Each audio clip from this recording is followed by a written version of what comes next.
साथियों नमस्कार, मैं अनिल सती उदय भारत से। आज हम बात कर रहे हैं उत्तराखंड में क्यों ज़रूरी है 5वीं अनुसूची।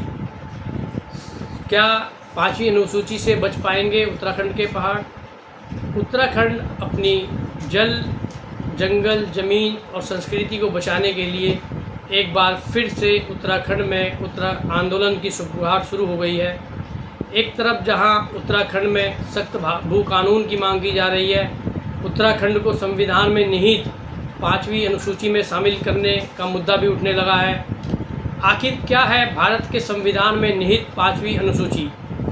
ब्रिटिश काल ने सन 1931 में पहाड़ को ट्राइब स्टेटस का दर्जा दिया था, लेकिन आज़ादी के बाद यूपी सरकार ने पहाड़ी ज़िलों से ट्राइब स्टेटस का दर्जा छीन लिया था, जो कि उत्तराखंड में अलग राज्य बनने के बाद भी नहीं मिल पाया। साल 1931 में तत्कालीन ब्रिटिश सरकार ने यूपी के पहाड़ी ज़िलों में, जो आज का उत्तराखंड है, में शेड्यूल्ड डिस्ट्रिक्ट एक्ट 1874 यानी अनुसूचित जिला अधिनियम 1874 को ट्राइब स्टेटस लागू किया था। यानी उत्तराखंड को ब्रिटिश सरकार में वही अधिकार मिले थे जो आज के संविधान की 5वीं अनुसूची में शामिल है। ब्रिटिश काल में पहाड़ को 2 ज़िलों में बांटा गया था, एक अल्मोड़ा और दूसरा ब्रिटिश गढ़वाल। टिहरी रियासत को इससे अलग किया रखा था।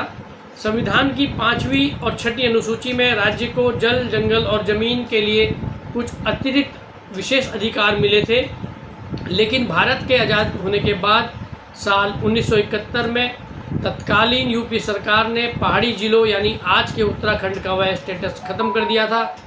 हालांकि उत्तराखंड के हिमाचल में लगे जौनसार भाबर क्षेत्र में आज भी यह कानून लागू है, जिस कारण बाहरी लोगों का यहाँ ज़मीन खरीदना मुश्किल है।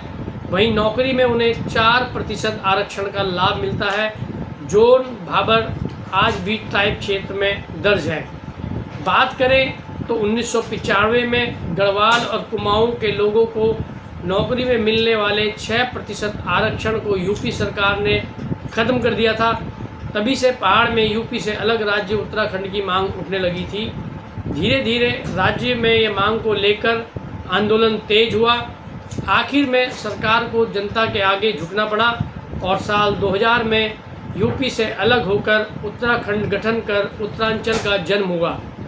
लेकिन अभी तक भी उत्तराखंड को संविधान की 5वीं अनुसूची में शामिल करने की मांग पूरी नहीं हुई। मोटे तौर पर कहें तो उत्तराखंड को छोड़कर 5वीं और 6वीं अनुसूची में सभी पहाड़ी राज्यों में ये नियम लागू है। बात करें तो जम्मू कश्मीर की धारा 370 लागू होने के कारण कश्मीर को संविधान की अनुसूची 5 से बाहर रखा गया है। आइए जानते हैं कि संविधान की 5वीं और 6वीं अनुसूची में शामिल होने के क्या फ़ायदे हैं और उत्तराखंड को इससे क्या फ़ायदा होगा। 5वीं अनुसूची में शामिल होने से उत्तराखंड के जंगल, ज़मीन और जल न सिर्फ बचेंगे, बल्कि यहाँ के युवाओं को केंद्रीय शिक्षण संस्थानों और नौकरियों में भी 7.5% आरक्षण का लाभ मिलेगा। यदि उत्तराखंड में 5वीं अनुसूची शामिल होती है तो पहाड़ के लिए एक सुरक्षा कवच माना जाएगा। आज भी जिस तरह उत्तराखंड के संसाधनों में का निरंतर दोहन हो रहा है, उस पर लगाम लगेगी।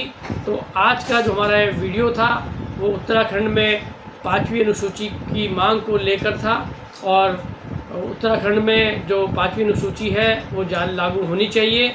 उससे न सिर्फ पहाड़ में बल्कि उत्तराखंड में निवास करने वाले प्रत्येक व्यक्ति को उसका प्रत्यक्ष अथवा अप्रत्यक्ष लाभ मिलेगा। तो आज का ये वीडियो यहीं तक था। धन्यवाद। जय भारत, जय देवभूमि उत्तराखंड।